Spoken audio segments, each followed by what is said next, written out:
Vamos a hablar sobre la herencia multifactorial. Esto es un tema que ya estamos acostumbrados porque especialmente en segundo corte hablamos de aquello. Pero pues este video es principalmente para abordar los conceptos, las definiciones y pues aquellas cositas que son importantes que no se tuvieron en cuenta, digamos, en las otras explicaciones, ¿no? Entonces, cuando hablamos de herencia multifactorial debemos abordar primero lo que sería el contrario o lo opuesto, que son las leyes monogénicas, las de Mendel, que básicamente en la gran mayoría de ocasiones determinaba que un gen, esto determina el fenotipo, es decir, con tal de que se tenga un gen o los dos genes, pues va a determinar un fenotipo como tal. O sea, eso es algo más genético, ¿sí? Cuando hablamos de la herencia multifactorial, como su nombre dice, multifactorial o poligénica que le llaman, es principalmente por el hecho de que hay múltiples factores que están involucrados en cómo se expresa aquel fenotipo. Entonces tenemos lo que sería una relación entre el genotipo y lo que sería el ambiente. Un ejemplo perfecto que, pues hay muchos ejemplos, como por, yo qué sé, tipo la hipertensión, la diabetes, ¿sí? Que también está dado por parte genética y por parte ambiental, o sea, los hábitos alimenticios. Pero pues un ejemplo que el doctor dio principalmente fue la fenilcetonuria. Entonces la fenilcetonuria es básicamente, principalmente es de manera genotípica lo que está afectado, o sea, hay un gen que está afectado, hay un daño. Y no se puede degradar lo que serían las bases a lo que sería la fenilalanina. Entonces en este punto se aumenta la concentración de fenilalanina, lo cual se provoca una toxicidad y genera la sintomatología, que es una piel blanca y lo que sería un aumento a niveles de fenilalanina. ¿Qué sucede? Esto pues no es del todo, digamos, genético, también puede haber una parte ambiental. ¿Por qué? Tipo sí, listo, el genotipo que me predispone a tener la fenilcetonuria, pero también el ambiente, porque tenemos, digamos, un producto génico que hace parte de la referencia a lo que sería el genotipo, que nací con esa afección, pero también lo que es una restricción de alimentos que me afecta igualmente a una sintomatología parecida a la de fenilcetonuria. Por ejemplo, la restricción de alimentos que tienen fenilalanina, que no se pueden descomponer porque no se tiene las enzimas, por ende no se absorbe la fenilalanina y esto genera los problemas. Entonces, si tengo una dieta pobre en fenilalanina, voy a tener prácticamente los mismos síntomas porque no estoy obteniendo la fenilalanina como si yo tuviese fenilcetonuria. Esto pues es un ejemplo claramente que pues tiene hay que cogerlo con pinzas, pero pues es lo que hay, ¿no? Entonces tenemos lo que son características principales, que es lo que estamos viendo acá, que son características como rasgos de variación continua, o sea, algo cuantitativo, y los rasgos de característica umbral, que son los cualitativos. Entonces cuando hablamos de cuantitativos, pues son aquellos que se pueden cuantificar, como el peso, la altura, la edad. Y cuando hablamos de rasgos de umbral o cualitativo, hablamos de un todo o nada, o sea, o lo tiene o no lo tiene. Y pues tiene el fenotipo o no tiene el fenotipo. Cuando se habla de umbral se hace referencia a lo que ya conocemos, que es el famoso vasito que está medio lleno, medio vacío, y que, no sé por qué eso está así, espérate, y que en este punto, si la persona pues supera el umbral, va a presentar el fenotipo, y si no supera el umbral, pues no lo va a presentar. ¿Listo? Entonces es como las características que hace referencia el cuantitativo y el cualitativo. Cuando hablamos de cuantitativo y cualitativo, pues ya vamos a abordar lo que son otras dos características importantes o dos términos importantes, que son discordancia o concordancia. La definición que normalmente se entiende por concordancia es la probabilidad de que dos individuos tengan el mismo rasgo y lo expresen. Y cuando se habla de discordancia es cuando un solo de los dos individuos tienen el rasgo. Esto cómo se puede, digamos, extrapolar. Entonces se tiene, digamos, la concordancia, que tan cerca de desarrollar una enfermedad se encuentra, que es más genético que ambiental. Por eso los genes, si es algo genético, ambos individuos van a expresar aquel fenotipo y este fenotipo pues puede ser una enfermedad. Cuando se habla de discordancia, que uno solo tiene el rasgo, pues se habla de la relación entre los gemelos, pues sean monocigoto o dicigoto, que es algo, ¿listo? Digamos, es algo más ambiental que genético. Por eso uno de ellos solo presenta el rasgo, porque lo afectó más en la parte ambiental que la parte genética. Entonces esto se puede ver mucho en lo que sería Esto de acá, que es juntar los dos conceptos que vimos, los rasgos de tipo más que todo umbral y la discordancia con concordancia. Entonces, cuando hablamos del rasgo umbral, ya dijimos que es el vaso medio lleno, medio vacío y que me predispone a diferentes cosas.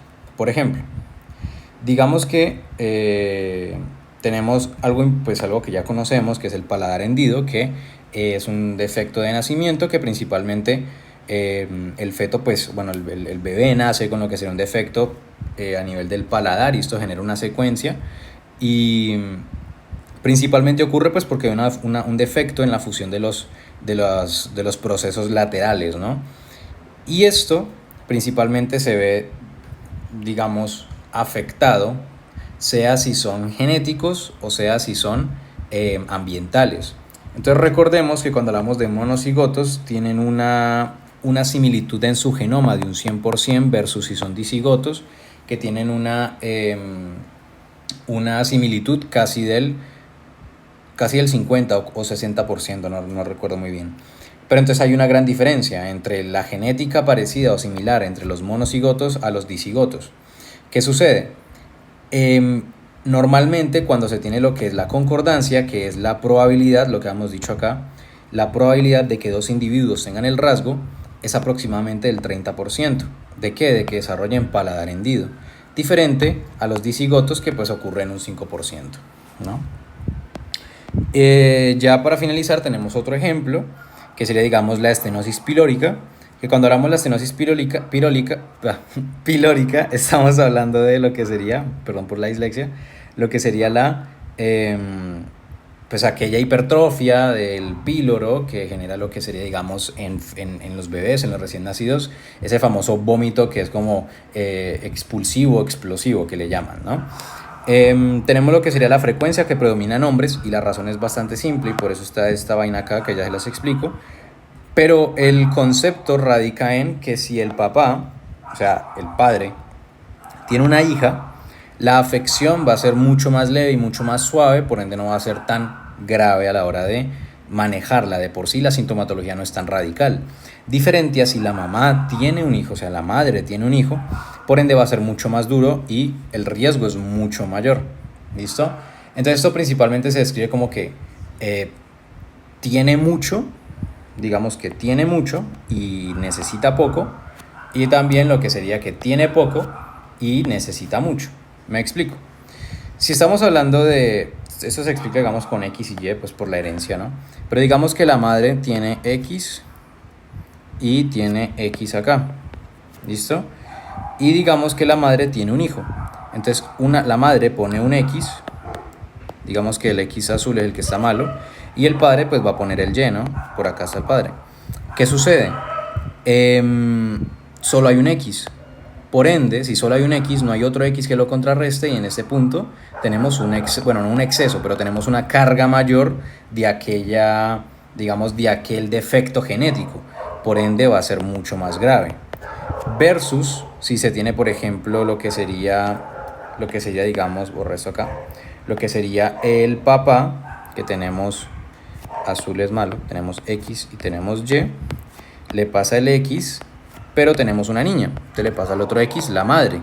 En este punto tenemos lo que es un balance o una especie de que se contrarresta, porque tenemos lo que sería el X afectado, el X de la madre que está bien, por ende no se genera un daño como tal tan grave.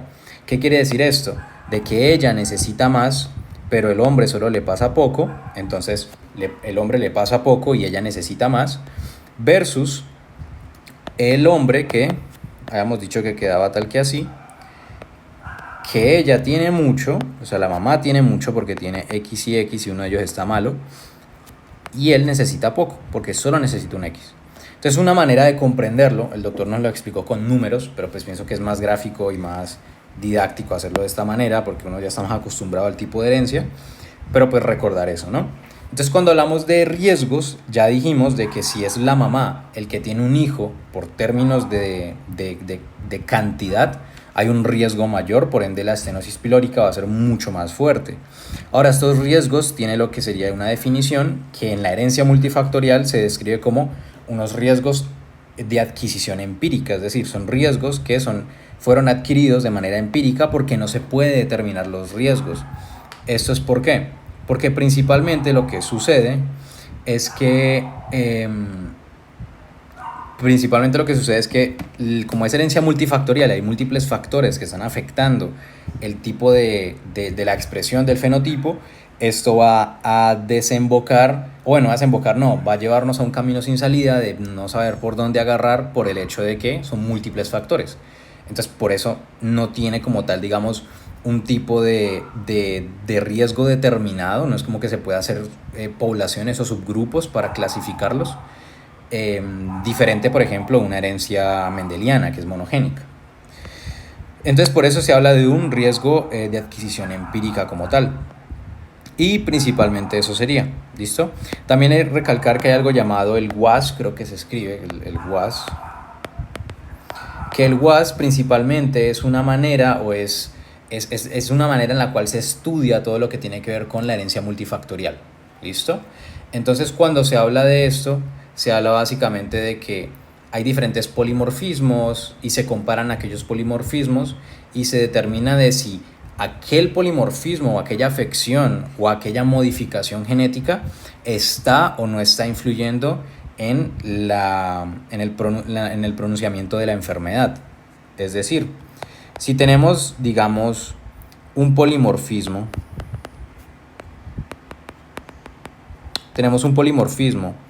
que la mayoría de pacientes diabetes tipo 2 no lo tiene. Entonces, por ejemplo, tenemos diabetes, ¿listo? Tipo 2, por ejemplo.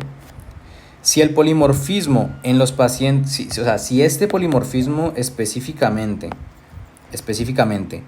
no está en los pacientes con diabetes tipo 2, y mi paciente está entrando dentro del grupo de riesgo de pacientes que pueden desarrollar diabetes tipo 2, esto principalmente me está diciendo de que el polimorfismo que la persona tiene es un factor protector. ¿Listo? ¿Por qué? Porque lo que está haciendo es que si esta persona tiene el polimorfismo, no va a desarrollar diabetes tipo 2. Pero si esta otra persona no tiene ese polimorfismo, pues lo que sucede es que desarrolla la diabetes tipo 2. Entonces, un factor protector. ¿Qué sucede? Puede suceder lo contrario. Cuando se habla de lo contrario, es sencillo. Si la persona tiene la diabetes tipo 2 y ese polimorfismo es común en todos los pacientes que tienen diabetes tipo 2, lo más sugestivo es que aquel polimorfismo desarrolla o es un factor que predispone y expone a la persona a desarrollar diabetes tipo 2. ¿Listo? Entonces, en uno es un factor protector porque el polimorfismo no es común dentro de la población afectada, y en el otro caso, lo que sería el polimorfismo, como es tan común en la población afectada, puede que, en la mayoría de casos, es lo que predispone y lo que desarrolla aquella enfermedad. ¿Listo? Entonces, en ese punto se tiene lo que sería, pues, como tal, ¿no? Hablan de los BRCA, hablan de diferentes ejemplos, que si BRCA1, BRCA2, BRCA1 con un 30% y demás, ¿listo? Pero pues el principio es este de acá, principalmente. Y poco más.